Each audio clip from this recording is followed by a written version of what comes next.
Gente, hoje eu tô com uma pessoa que é muito especial para minha jornada na Amazônia, sem sombra de dúvida, uma das minhas maiores conexões. Ela é mestre em Direito Internacional e Europeu pela Universidade de Genebra, na Suíça. Ela já esteve com o rei da Espanha em um evento na casa dele. Em outubro, ela não só encontrou o diretor de assuntos corporativos da Fundação Obama, o qual também é amigo do Barack Obama, como ela também conseguiu pegar o contato dele. Ela discursou na ONU, palestrou no Japão sobre desarmamento nuclear, ela realizou um projeto na Índia contra tráfico de mulheres e montou o consulado científico do governo suíço em São Paulo, e morou em uma comunidade ribeirinha na Amazônia. E além disso, como se não bastasse, ela apresentou eventos de destaque como o Web Summit em Portugal, Salt Summit na Espanha e TEDx mais de uma vez. Com vocês, Maíra Castro. Maravilhosa!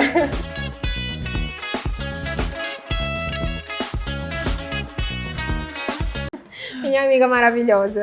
Maíra, então, seja bem-vinda à nossa coluna. É uma honra te ter aqui com a gente. Tenho certeza que vai ser uma conversa enriquecedora. As pessoas vão sair daqui com um olhar completamente diferente sobre a COP. E seja muito bem-vinda. E para começar, eu quero que você explique um pouquinho o que faz um designer de conexões. Boa pergunta. Gente, eu conecto pessoas, crio parcerias para construir projetos e resolver problemas. É isso é uma filosofia, isso é um método, isso é uma forma de enxergar como fazer algo. Resumidamente é isso. Perfeito. E é uma profissão que a gente vê que ela é muito pessoal. Total. Né? Assim, eu acho que você pega ali todas aquelas suas múltiplas habilidades e mistura num liquidificador e nasce uma designer de conexões. Bingo. Né? Foi uma forma que eu tive de conseguir me expressar, né, profissionalmente, porque eu sou uma conectora, mas é uma palavra que até hoje não faz sentido, né?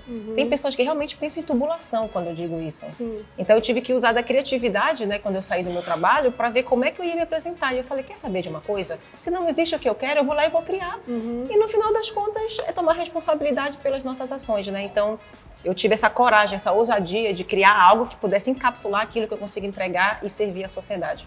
Perfeito. E entrando um pouco já no assunto COP30, eu acho que nessa altura do campeonato, aí estamos já há alguns dias, né, da COP, e a gente já sabe, né, assim, já entendeu que COP não é Copa, né, como ainda acontecia no começo. Então espero que hoje isso já esteja claro, né, para a maioria das pessoas. Mas a gente sabe o que é a COP, já entendeu que é um evento que fala sobre o clima, sobre a emergência climática, mas a gente talvez ainda não saiba exatamente como é a dinâmica desse evento, o que acontece lá dentro, Green Zone, Blue Zone, o que faz cada um desses espaços. Então eu queria que tu explicasses um pouco pra gente sobre o teu olhar de conexões dentro da COP, como que acontece a COP30. Perfeito. Gente, eu vou dar um zoom para fora para explicar um pouco a dimensão histórica, tá? Porque COP, Conferência entre as Partes, é um mecanismo de processo decisório. Mas de quê?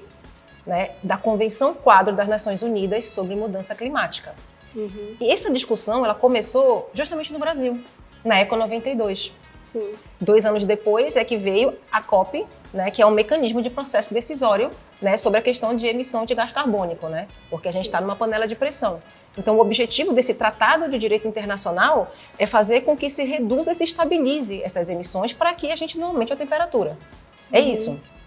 Então, ao longo do tempo, são 30 anos, né, de negociação. E nós tivemos, ao longo desses 30 anos, 2 grandes avanços jurídicos. Por isso que é Convenção Quadro. É um tratado que permite outros avanços jurídicos, né? A gente teve o Protocolo de Kyoto, em 97, que instituiu o que a gente conhece hoje como mercado de carbono. Sim. E depois tivemos o Acordo de Paris, em 2015, que trouxe ainda mais robustez. Então, nós estamos, historicamente, há 30 anos das COPs, há 10 anos do último acordo, né, do último avanço jurídico, de uma forma muito emblemática, que é em Belém do Pará. Né? Então, assim, queria explicar um pouco desse histórico. Internamente, como é que funciona isso, tá? Tu tens a chamada Zona Azul e Zona Verde. A Zona Azul é onde ocorrem as negociações, tá? E aqui é bem mais restrito. E tu tens a zona verde, que é mais, né, ligada à sociedade civil de uma forma geral. Terceiro setor, segundo setor e por aí vai. Então eu vejo que isso aqui funciona de forma como se fossem duas engrenagens. Porque o que os países estão decidindo afeta a sociedade como um todo. E a gente precisa, de alguma forma, estar perto disso para começar a fazer implementações. Então, fora desse escopo da zona azul e da zona verde, a gente tem dezenas e dezenas de eventos paralelos que vão estar acontecendo na nossa cidade. Tá? E esses eventos eles podem ser abertos, eles podem ser por convite. A questão é que a gente não tem um lugar centralizado para olhar isso como se fosse uma lista, né? Então, essa aqui é uma questão. Mas, assim, a cidade vai mudar de forma como nós nunca vimos, porque é uma novidade, né? Sim. Então, tem muita novidade, tem muita coisa que está para acontecer e é o grande inesperado.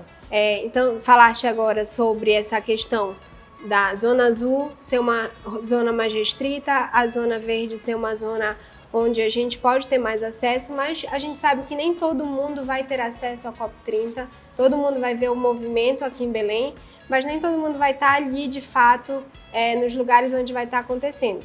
Mas ainda assim, vai ser um momento muito oportuno para grandes conexões ao redor dos eventos que estão acontecendo. Então, explica para a gente um pouco de que forma a gente pode usufruir desse momento para criar conexões, ainda que a gente não esteja ali no coração da COP30. Perfeito, excelente pergunta. O que eu vejo, tá, gente?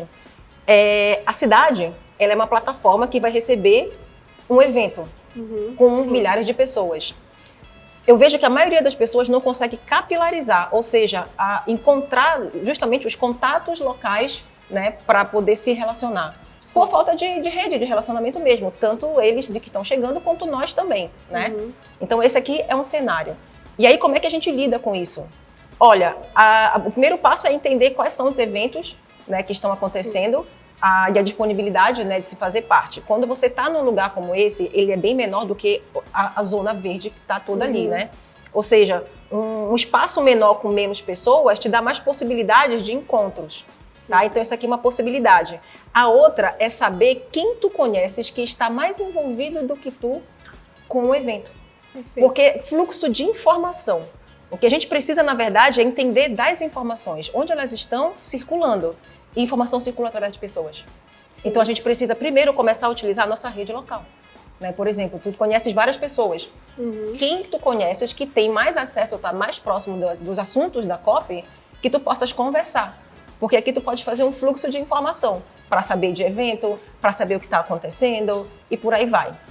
E a outra coisa que eu acho muito importante, qual a tua intenção? Sim. O que tu estás buscando? Pode ser que seja só passear, né, nos lugares que estão acontecendo? Pode.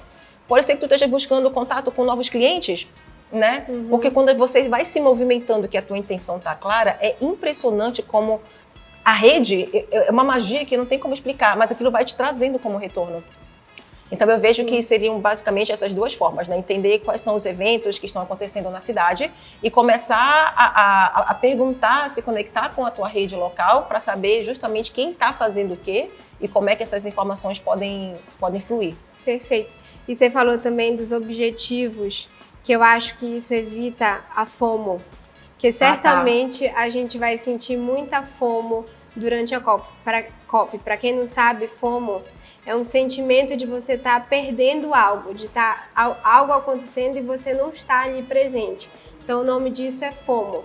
Então, esse sentimento, ele é muito comum e eu senti isso, Maíra, eu já senti em vários eventos que aconteceram aqui em Belém, nesse pré-COP, e que às vezes eu via e dizia, Eras, eu não tô aí, era pra eu estar aí. E aí eu pensava assim, calma, mas pra que eu ia estar nesse evento? Faz sentido pra mim? Só porque a pessoa que eu conheço está ali, mas tá, ele não tem muito a ver com o que eu quero. Isso entra numa terceira pergunta, que é fazer conexões consistentes, fazer conexões que não seja só você sair por aí entregando cartão de visita, dizendo que conheceu alguém, mas de que forma a gente vai conseguir fazer conexões consistentes que de fato tragam resultado para os nossos negócios, que de fato tragam essa conexão sustentável no sentido de não ser apenas alguém que eu conheci no evento, alguém que eu fiz ali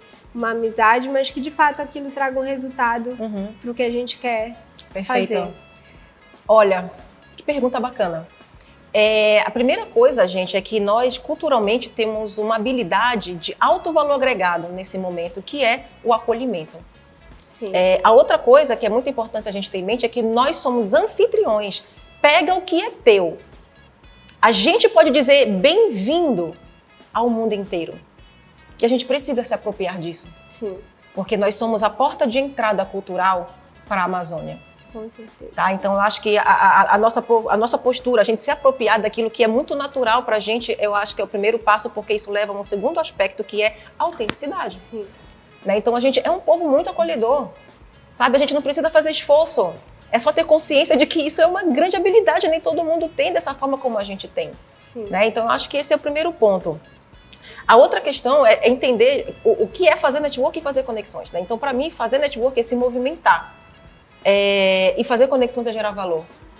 Então, quando eu falo de gerar valor, eu estou falando da arte de servir, estou falando do aspecto da generosidade.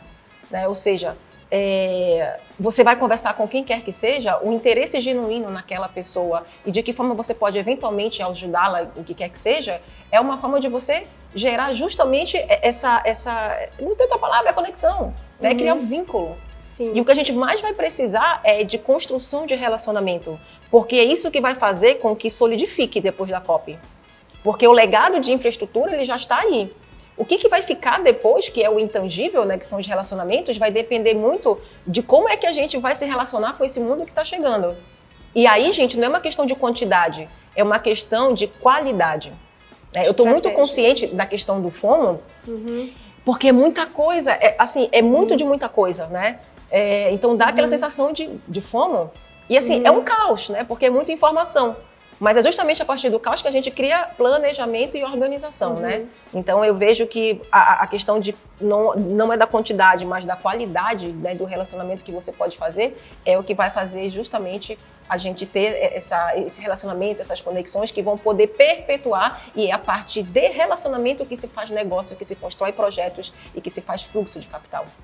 Pelo menos essa é a premissa que eu tenho e é o que eu espero, né, com a COP. Não pretendo falar com Deus e o mundo, mas eu pretendo muito criar relacionamento autêntico com as pessoas, no dar e receber, né? Porque assim como a gente tem coisas para receber das pessoas, né, eu sei qual é a minha intenção, eu sei o que eu quero. Mas a gente também tem para doar, a gente também tem para dar, a gente também tem para ensinar, né? Então eu acho que essa consciência vai fazer com que a gente gere esses relacionamentos, esses contatos perdurarem, né, duradouros. Perfeito. Maíra, e você falou muito sobre o protagonismo da Amazônia, e algo que eu sempre falo é que é muito diferente a gente recepcionar um evento e a gente sediar um evento. Recepcionar é a gente permitir que aquele evento aconteça, né? Permitir logisticamente que aquilo seja viável, mas sediar é um peso maior de ter voz. E eu queria, assim, que você falasse um pouco desse protagonismo amazônico e também o legado. O que a gente pode esperar de legado da COP no sentido de conexões, no sentido disso trazer um fruto consistente para os nossos negócios, para as nossas pessoas, para que de fato esse evento ele não passe, mas ele permaneça com frutos enraizados na nossa cultura. Então eu queria te ouvir. Olha, primeiro sobre protagonismo. Eu acredito que protagonismo é uma coisa que ninguém vai te dar e não se conquista, você desenvolve. Sim. Né? Então a gente precisa se apropriar daquilo que é nosso. E nós aprendemos historicamente que isso daqui sempre foi negligenciado. Né? Então a nossa autopercepção, historicamente, ela tem esse viés, né? Mas no final das contas, é o contrário. Quanto mais não existe raiz, não existe árvore dando fruto sem raiz. Sim. Então, quanto mais enraizado nós estivermos, independente de qualquer lugar, eu estou falando da gente, quanto mais raízes a gente tiver, mais a gente consegue crescer e florescer. Né? Então, assim, para mim, essa questão do protagonismo, ninguém vai te dar. Você vai ter que desenvolver, né? E buscar aquilo que é único em ti, e isso ninguém vai te tirar. Já começa por aí. Então, quando tu tens essa postura, agora indo para legado, né? Que tu estás conversando com as pessoas, gente, isso é posicionamento, as pessoas sentem. E é disso que a gente precisa. Sim. Né? Nós precisamos de embaixadores da Amazônia para conversar com as pessoas. E aqui começa uma mudança de lógica. Porque eu vejo que a lógica que se trabalha na Amazônia não é a lógica que tem a ver com sabe, o fluxo da região. Então a gente precisa investir nas raízes para poder florescer. Senão a gente vai continuar trabalhando 80% de esforço e 20% de resultado. Como é que a gente vai inverter essa lógica? Para mim, aqui onde começa o legado, através dos relacionamentos. Porque quem toma decisões, quem tem recursos, quaisquer que sejam, não são da região. Né? E como é que a gente vai fazer para mudar essa lógica? É conversando, é dialogando, é mostrando que existe uma outra forma de se fazer as coisas. Então, para mim, o legado da COP, e é engraçado que uma vez me perguntaram isso em Brasília, numa embaixada, qual é o legado da COP? Então, eu respondi, e vou te dizer isso agora, que o legado da COP vai ter muito a ver justamente com a construção de relacionamento, porque é a partir disso que as portas podem se abrir. Sim. No final das contas, você faz negócio com pessoas. E essas pessoas que são tomadoras de decisão vão estar circulando aqui. Elas vão levar alguma coisa de referência, no mínimo, da cidade, mesmo que não tenha falado com ninguém que seja daqui. Mas se a gente está ali, sabe, conversando, negociando, interagindo e fazendo essa troca, isso aqui pode perdurar. Então, para mim, é o legado intangível da COP, os relacionamentos que a gente pode construir, e para mim é muito importante que a gente comece a criar novas pontes de fluxo de recursos para a região. Sim. Porque é incômodo para mim, e acredito que para outras pessoas, ouvir falar de tanto milhão para a Amazônia e parece que aqui chega a conta-gota. Gente, o que está acontecendo, né? Então, é sair da crítica para ir para a análise. Por que isso acontece? Ao meu ver, a questão de rede de networking, caramba, é uma solução. Sim. Porque é quem você conhece, no final das contas, que pode, no mínimo, te passar alguma informação que seja relevante, né? Para que a gente também se prepare, né, de alguma maneira. Porque eu acho que tem isso também, né? Como é que você se prepara para conversar com o financiador, para conversar com o investidor, para conversar com o patrocinador? Entendeu? Então, a gente também precisa fazer esse preparo. Se a gente não sabe, vai ter que perguntar. Pergunta para quem? Para quem conhece. Exatamente. Mais uma vez, a gente vai cair novamente na questão dos relacionamentos e dos contatos. Perfeito. Eu acho que também, quando a gente fala de pessoas, eu acho que a narrativa sobre a Amazônia, ela carece de pessoas. As pessoas falam muito da Amazônia floresta, da Amazônia onde a gente entende aquele ecossistema, mas parece que esquecem que aqui existem pessoas que estão construindo essa região de uma forma consciente, de uma forma intencional, e através dos relacionamentos eu acho que a gente constrói novas imagens a respeito da Amazônia e desconstrói estereótipos. Completamente. Eu queria até deixar um recado para as mulheres amazônicas, que nós somos mulheres Samaúma. Nós temos raízes fortes e nascemos para ter visão global. Então, assim, quando a gente está enraizada naquilo que é nosso, inevitavelmente a gente só tende a florescer. Né? E a gente vai estar no momento onde nós vamos precisar dessas mulheres Samaúma, porque o que é uma Samaúma na floresta, se não uma referência? Né? Então, assim, é o convite que eu faço para nós, enquanto belenenses e mulheres amazônicas, que também façamos o convite para outras mulheres. Mas a visão que eu tenho de mim hoje, enquanto profissional, enquanto cidadã, enquanto belenense, eu sou uma mulher Samaúma. E isso ninguém vai me tirar. E é o recado que eu quero dar para todas as mulheres. Gente, nós estamos agora no momento para mostrar realmente para o que viemos, né? E a gente precisa de anfitriões. Pessoas são anfitriões. E a gente está aqui para cumprir esse papel. Perfeito. Maíra, eu acredito muito que o local, ele é algo que norteia muito o futuro na Amazônia. Você partir do local para falar com o global. E se tem uma pessoa que é local, é essa mulher, né? Porque ela mora numa comunidade ribeirinha na região do Acará e ela tá um dia com o rei da Espanha, no outro ela tá com o amigo íntimo do Barack Obama. Então, realmente é uma vida inspiradora, assim. Inspiradora mesmo, ao ponto de dizer, um dia eu quero ser, um dia eu quero estar nesse nível. Então, eu queria que você falasse um pouquinho disso e o quanto isso enriquece o seu trabalho. Bom, primeiro que a maior realização que eu tive na minha vida até hoje foi ter conseguido me mudar para uma comunidade ribeirinha. Porque não é querer alugar um apartamento, você precisa ser aceito. Então, na verdade, eu morei, de fato, 100%, 2 anos e meio ali. Hoje eu já tenho um apartamento aqui em Belém, né? Mas foi minha maior realização.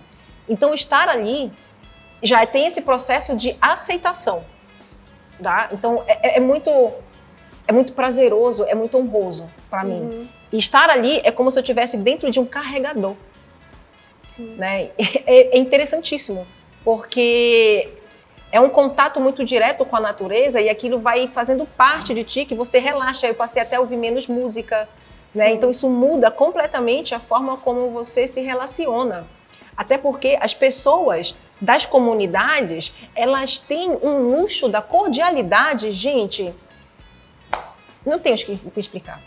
É uma gentileza, uma cordialidade, é uma coisa que te faz te render, né? Então, assim, isso para mim é uma coisa que não tem valor, né? E é o que eu levo comigo para quando eu me movimento, né? Então, eu não sou dali, eu faço parte. Então, o que eu tento fazer, às vezes, com esses meus mundos é quem eu consigo fazer com que conheça isso, né? Sim. Então, quem eu já levei para lá, representante da Embaixada da Suíça, do governo americano 2 vezes, que é para ter esse contato direto para que haja um fluxo, né? Então, assim, eu saí com a minha malinha, né? De casa, de lancha, para poder pegar um avião e cruzar para um outro continente, eu não sei nem te explicar, mas assim, a cabeça, ela flui para um lado e para outro, mas é um pouco diferente, né? Às vezes eu não me dou conta de que é um pouco diferentão, mas eu carrego comigo essas raízes. Porque meu pai me dizia, minha filha, canta a tua aldeia que tu serás universal. Desde criança ele me dizia isso, e foi aí que eu quis conhecer o mundo, foi aí que eu encontrei a diplomacia como carreira. Não fui para o Itamaraty, mas trabalhei com diplomacia científica para o governo da Suíça, e eu entendo que isso, na verdade, é uma característica que eu carrego comigo, né? De mostrar para o mundo essa realidade da qual eu venho, assim como a gente também pode aprender com os dos outros, né? Então, assim, a gente fala de síndrome complexo do cachorro vira-lata nesse país. Gente, eu tenho orgulho de ser uma vira-latinha caramelo, sabe? Porque é dessa forma como eu me expresso para o mundo. Eu não tenho nenhuma dificuldade de olhar o bom e o mal, entendeste? O ruim e o bom de qualquer pessoa, de qualquer lugar, incluindo a nossa, né? Então eu valorizo muito o que a gente tem, do jeito que é, com todos os nossos prós e contras. Perfeito. Então acho que a Maíra, gente, é um exemplo perfeito disso. De realmente, assim, o que nos faz ser diferentes nesse mundo é cantar a nossa aldeia. Você é um exemplo perfeito, Maíra. Assim, se ainda existe alguém aí com complexo de vira-lata, por favor, pare que tá feio, né? Assim, hoje o mundo não tá buscando por alguém que é universal demais, mas alguém que assume as suas raízes e canta a sua aldeia, né, Maíra? Perfeito. Maíra, e agora eu queria saber de você, assim, que conselho você daria para alguém que quer fazer da COP, assim, um divisor de águas na carreira, na forma como se conecta com outras pessoas, para que a gente não só veja esse evento passar, mas que a gente surfe nessa onda, usufrua de tudo que a COP pode oferecer para os nossos negócios. Queria que você desse um conselho para a gente. Olha, o meu conselho vai ser técnico. Quando a gente está falando de construção de redes de relacionamento, tem 3 coisas que a gente precisa saber. A primeira é o que tu queres. A segunda é o que tu precisas. E terceiro, de quem tu conheces. Sim. Então, assim, vou dar aqui um exemplo, tá? Eu trabalho com projetos, tá? Então, assim, eu tô buscando captação de recurso, financiamento para um desses projetos, tá? Dando aqui um exemplo. Isso é o que eu quero. Do que eu preciso para dar esse próximo passo, né? Eu preciso estar estruturada. Eu preciso estar em contato com X, Y, Z. Correto? E aí, quem eu conheço que ou conhece quem seja desses setores ou dessas redes, ou quem eu conheço que já esteja lá diretamente. Tá? Então, assim, eu utilizei aqui um exemplo para explicar como é que funciona esse mecanismo, né? Mas ajuda bastante saber o que tu queres, do que tu precisas e quem tu conheces. Maíra, então caminhando para a última pergunta. O nome dessa série é Futuros da Amazônia, porque nós acreditamos que muitos futuros estão sendo construídos aqui e por muitos protagonistas, né, que estão aí com a mão no arado, construindo esse futuro.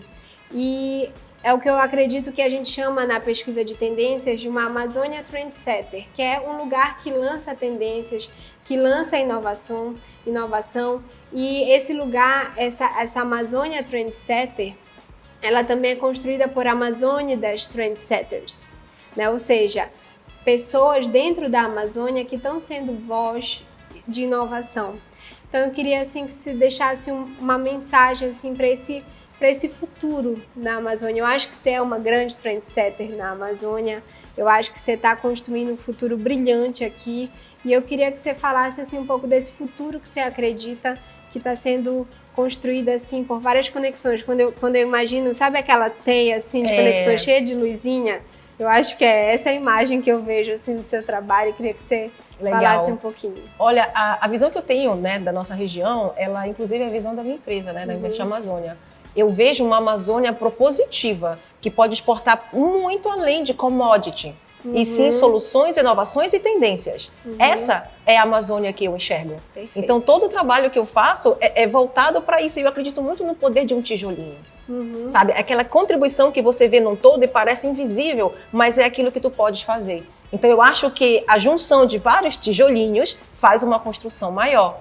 Tá? Então, eu vejo que quanto mais interconectados nós estivermos enquanto ecossistema amazônico, mais fácil vai ser para que a gente mude a lógica como a gente faz as coisas na região, que pode melhorar, né? Então, assim, no pós-COP, o que eu espero e para aquilo que eu estou trabalhando é justamente contribuir para uma mudança de paradigma de como a gente faz as coisas na região. E para isso a gente vai precisar mudar de posicionamento. A gente vai precisar circular em lugares onde a gente não está acostumado a circular, falar com pessoas que nós não estamos acostumados a conversar, para que se crie o novo. Então a gente vai ter essa oportunidade com tanta gente nova que vai estar circulando na cidade. Não somos nós que vamos nos deslocar dessa vez. O mundo inteiro está se deslocando até nós. Perfeito.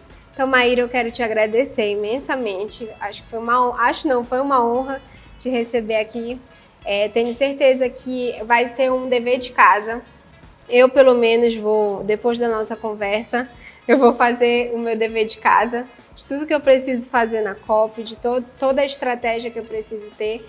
E eu espero que isso também sirva para vocês, para que vocês possam usufruir desse momento em Belém, independente de qual seja a sua profissão, onde você esteja aí dentro desse panorama, mas que isso possa agregar valor para o seu negócio, para a sua empresa, para os seus objetivos e que a gente se sinta partícipe desse futuro na Amazônia, né? Eu acho que isso é muito importante, mas que o futuro na Amazônia ele é construído por todos os amazônidas que estão aqui dentro.